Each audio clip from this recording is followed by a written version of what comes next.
Frankenstein, a film that I admit I was not overly excited to see, especially given the fact that it's another remake/reboot in a seemingly endless stream. And I admit I'm not the biggest Del Toro fan, with the odd exception: Hellboy, Blade. I'll also admit that my arm was rather twisted by Del Toro's ongoing stance on AI. What AI? And so you could accuse me of being a little bit biased when I say that Guillermo del Toro's Frankenstein is a masterpiece. What?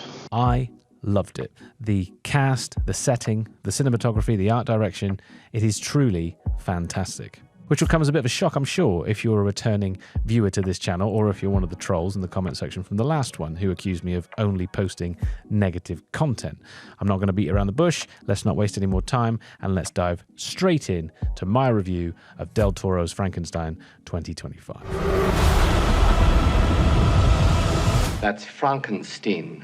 Well, to be perfectly honest, I don't think there's a lot that I can criticize in this picture at all. Everything from color to composition, the filmmaking here is simply magnificent. I love the set design, I love the costume design. It's just a wonderful picture. Scene to scene, location to location, Del Toro's Frankenstein is set in a fully living and breathable world. The scenery is fantastic, from Frankenstein's childhood memories to the rolling, frozen tundra. This is truly a beautiful film, which actually leads me to my first scruple with it. There's a bit of a common gripe, a bit of a burgeoning opinion among many of us that work in the content creation or creative pursuits. Those of us that work with modern day cameras. Essentially, modern cameras are so technically brilliant that they can give you a striking image in nearly any shooting environment. Much like video games these days, cameras can give you a real-life look and feel, as much as capturing and rendering technology can, at any rate. The results in terms of videography are great. Things like adverts or educational content or stuff where we want to reassure our audience. Things like this, really, where I'm trying to give you an accurate and realistic representation of me sat in a room talking to you. To me, this doesn't translate well to the more artistic endeavors, and this certainly is the case with Frankenstein. Now, this is most apparent for me when we see Frankenstein's childhood. There are a few camera movements at the beginning which are just jarring, and that momentarily took me out of the enjoyment of the piece. I have to admit that I overcame it quite quickly as I became more open to the artistry on display as the film went on. Yes, in my opinion, the film does suffer slightly from that hyper-realistic look, but that is not to take away from the grade and the look and feel of the film. It is truly a beautiful film. While watching, I was reminded of former Hollywood epics, Waterloo, Dr. Zhivago. To have seen that aesthetic played out to its conclusion would have been amazing. If we'd have seen this movie shot on film, that really would have made it even better, in my opinion. But that being said, the cinematography on offer is phenomenal and is truly worthy of the highest of praise. There's a lot to go on the aesthetics of this picture, which probably warrants about 1 billion different deep dives into everything from the musical score to set design to the characters. So I'll leave it here for now and move on, but if there's anything you'd like to see me deep dive into the future, let me know in the comment section below and I'll gladly accommodate. Del Toro's adaptation of Frankenstein is not a like-for-like replication of the source material. He's taken some of Shelley's original work, added to it, and subtracted other elements. We see shifts in themes, times, locations, and we flipped in traditional Del Toro style from seeing the monster as the villain to not necessarily the hero, but not just an evil monster.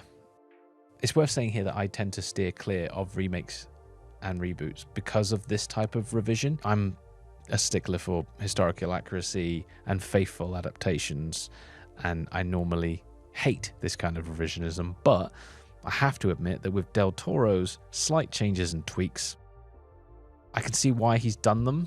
And I think actually the new themes that Del Toro's added, the most striking of which being the father-son dynamic, which he talks about a lot here, and it's both meaningful and impactful. I'm not ashamed to say that it had both me and the wife in tears at the end in the very best of ways. The final scene is both a spiritual and emotional cleanser. I'm not going to say any more because I don't want to ruin it for anyone, but be prepared to feel. To wrap up this section, the changes make sense. They add to the plot of this film. In many ways, this might be the most honest interpretation of Frankenstein. So if you're a stippler like me for canon and accuracy, trust me when I say in this instance, it's worth overlooking. So going on from that notion, yes, we do see changes to Victor Frankenstein and his monster.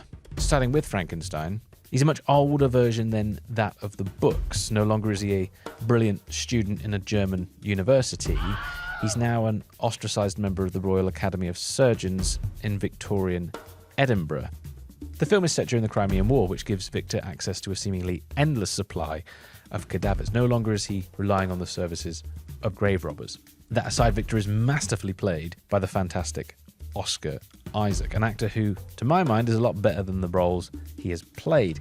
He was absolutely misused in the Star Wars films. His character Poe Dameron was a shining light in the shit show that was the Rey saga.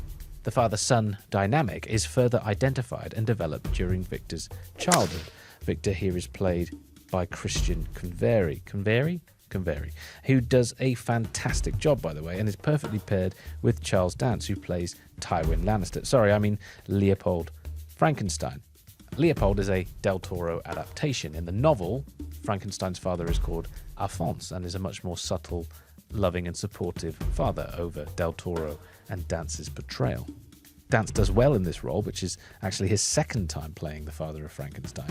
This is one of those elements I mentioned earlier that deserves a deep dive here, so I don't want to get lost into this subject. All I'll say is that Dance, Convery and Isaac all do a fantastic job. In a nutshell, we see a much darker, more ruthless Frankenstein in this adaptation than we normally do. We see a man consumed by childhood grief, a grief that ultimately destroys everything good in his life as well as himself, as grief will often do.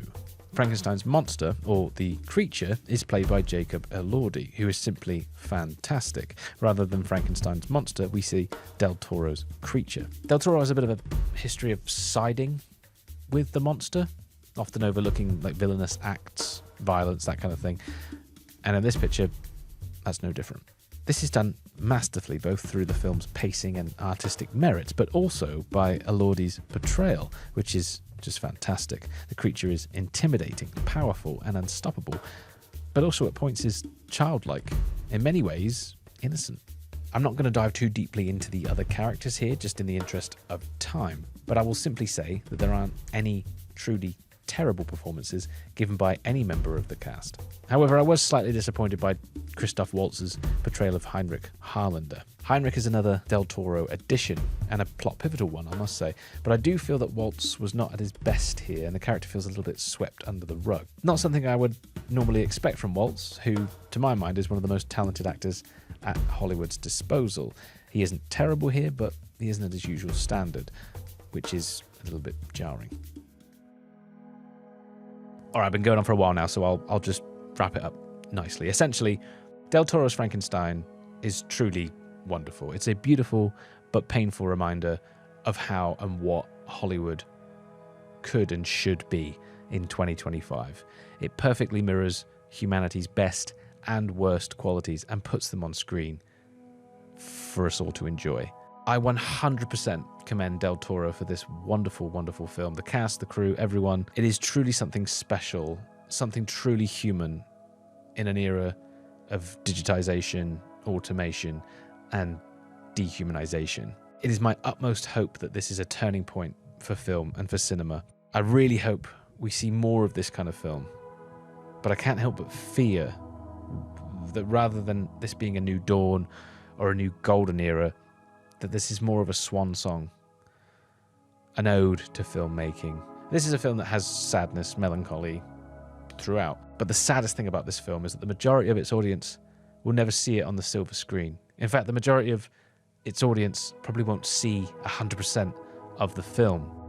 You're going to watch this at home, which means that you're going to have the distractions of your home surrounding you while you watch this. Kids, smartphones, the oven, whatever. This is a film that truly deserves no distraction. I genuinely encourage you to watch this film. And when I say that, I mean really watch it. Put your phone away.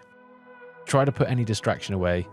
Try to get lost in this film because it does deserve it. But not only does the film deserve it, you deserve it too. You deserve to get truly wrapped up in a very special retelling of one of the greatest stories ever told. It's not very often that something special like this comes along. And so when it does, I think it's really important that we at least try to meet it halfway. Not only because it's brilliant cinema, but to quote the man himself, Thank you very much for watching. Please do consider leaving a like and commenting below. Let me know your thoughts on Del Toro's Frankenstein, and please do consider subscribing for more. Thanks again. I'll see you in the next one. That's Frankenstein.